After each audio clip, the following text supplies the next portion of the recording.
Dear children, my grave is before you as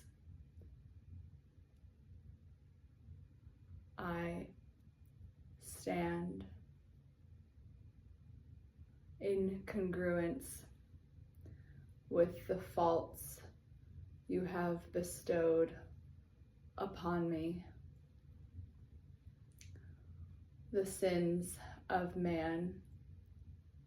Crucify my name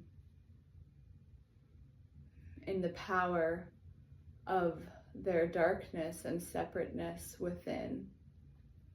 On Easter, there rose a new way of being. There rose a path for all mankind to believe in what cannot be seen with the eye, to believe in love as the way to navigate all the ways life will crucify you, dear children. Do you see how I was an example of how to move through life? As your fellow man slaughters you and crucifies you and buries your name, the ego must not live in fear. The ego must live in love, no matter what it is that you are facing in your day, in your world, in your life. When light beckons from high above, it is a trumpet calling your name to step forth from the shadows in which you reside and step towards the light of awakening to the Christ frequency that resides in your heart.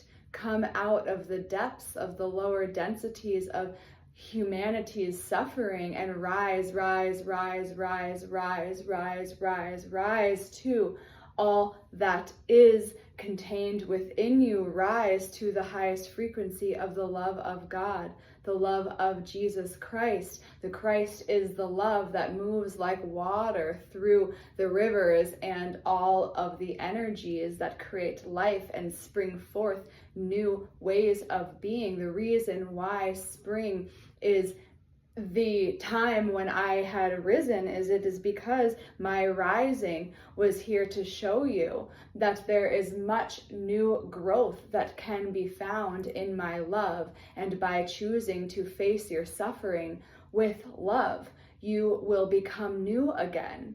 You too will rise, and when you rise, new growth, new birth, new ways of living are formed.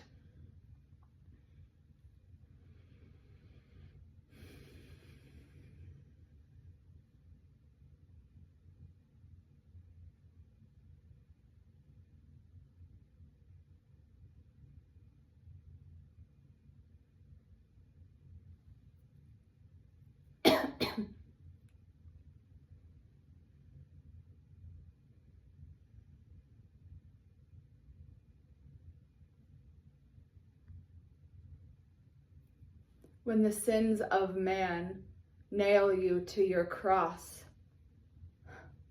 metaphorically, or in my case, literally, that is the time when you must choose the ultimate love of God.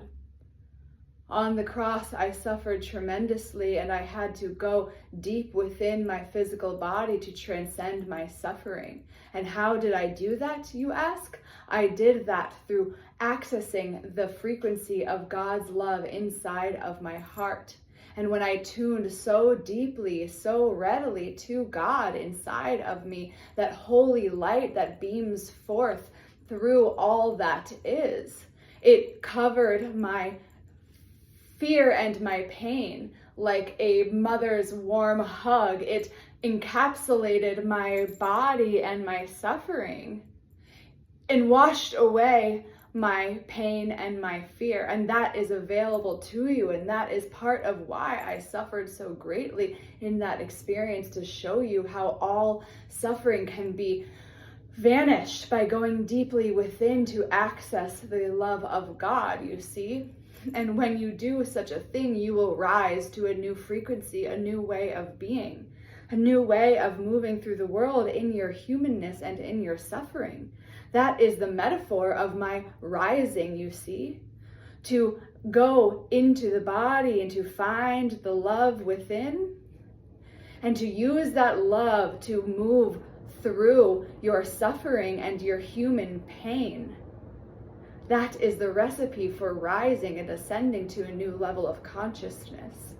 A level of consciousness where you feel that there is love all around, there is beauty in pain, there is treasure in despair.